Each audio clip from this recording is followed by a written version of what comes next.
How's it going, guys? It's Han, back for another week's episode of Han Talks First, where we talk about Star Wars. And this week, we're going behind the science of Star Wars. That's right, this is going to be a really fun episode. I've been looking forward to this one. You don't have to be a Star Wars fan or a scientist to appreciate it. It's really a little something for everybody. It's really fascinating. So I'd like to jump right in. I feel like this might be a two-parter episode because there's a lot of stuff and I really want to cover the majority of it. So, let's start off first talking about the Death Star. We all know the Death Star, introduced to us in the very first Star Wars, 1977's A New Hope. And honestly, a fascinating idea to put into a science fiction movie. Just one elite group of people with power over the entire universe, and to make sure they hold that power and rank, and other people abide, they have this super weapon that will destroy a planet that does not follow their regulations or methods. It's kind of scary, right? Especially when we talk about the reality behind it and how it can relate back to our world. But without just jumping into it, we have to discuss something called SDI. That is Strategic Defense Initiative. Now, before I tell you what that is, if you don't already know, implied by the title, it's a real thing in our government. That is the U.S. That's where I am.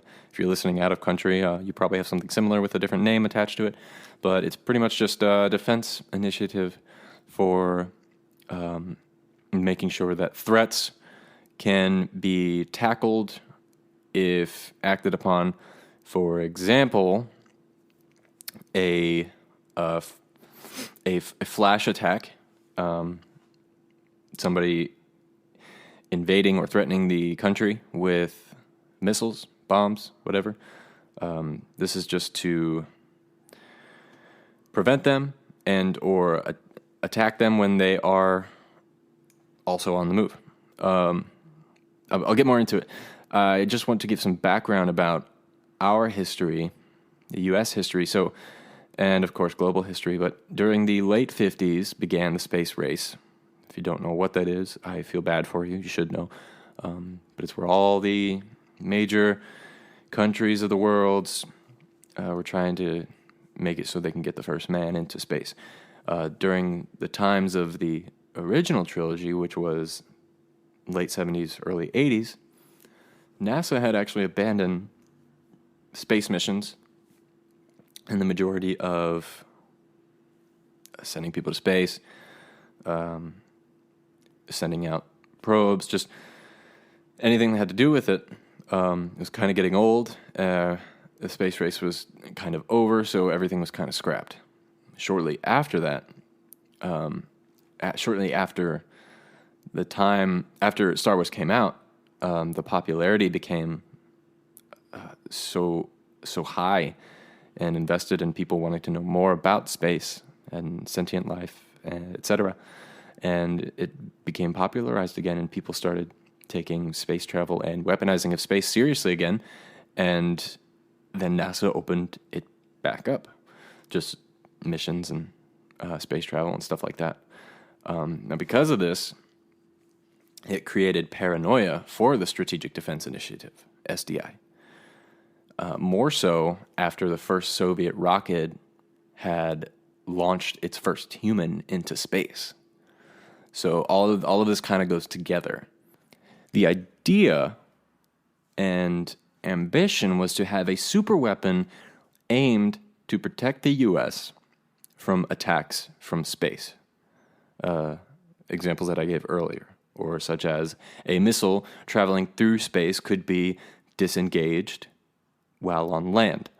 A very relevant and quite scary quote said from the late President Lyndon B. Johnson was, Control of space means control of the world. There is something more than the ultimate weapon.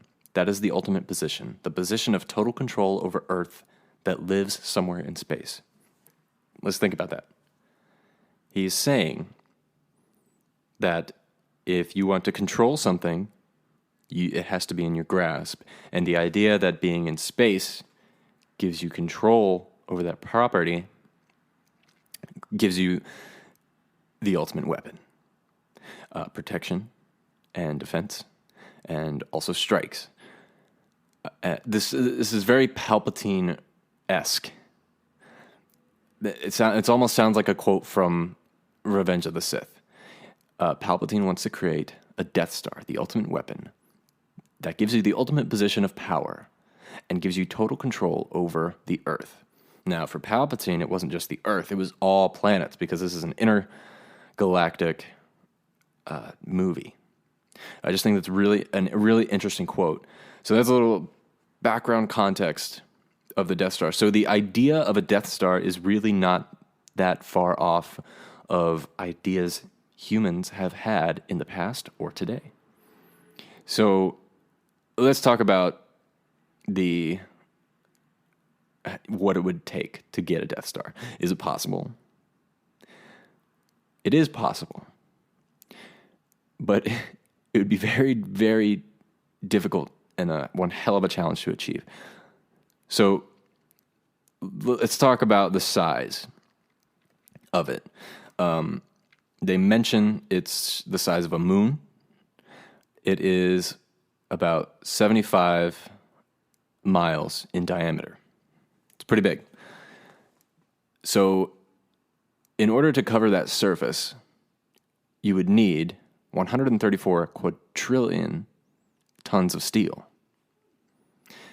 Now, this would throw the Imperial Treasurer in a bind or make him go mad crazy, because the cost of that much steel would equal to $852 quadrillion.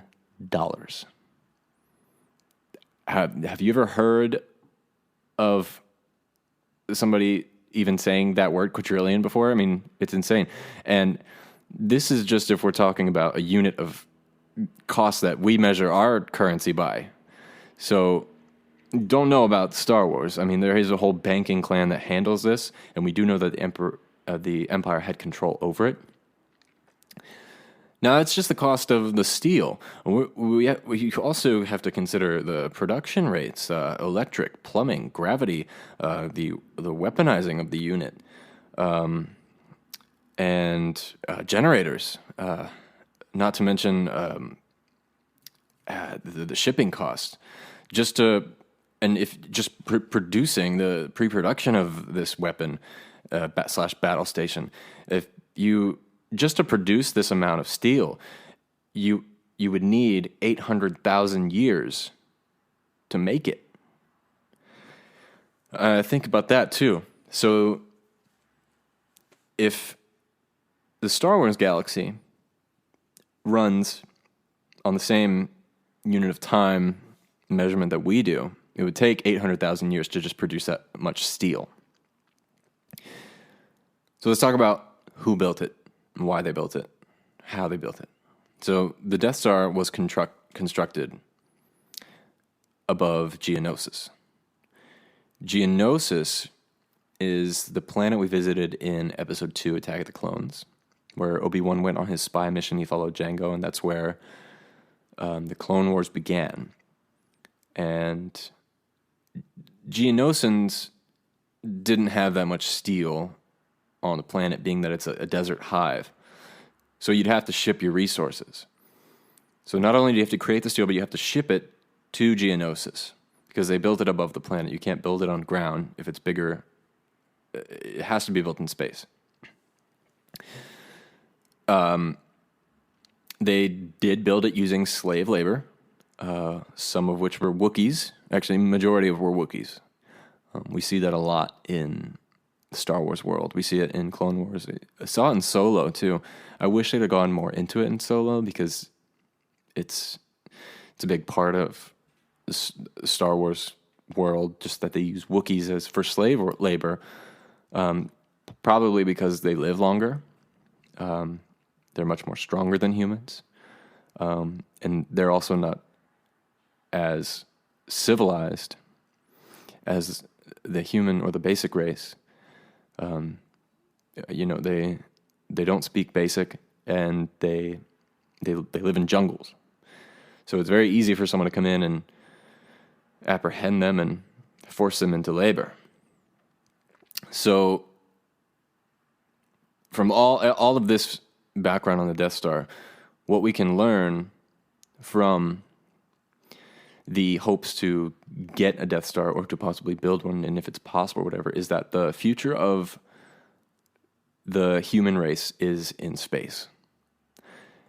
Because in order to achieve a weapon of this size, you have to have space, you have to have time, and you have to have money.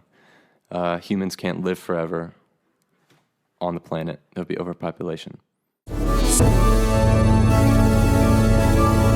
who talks first? You talk first? I talk first.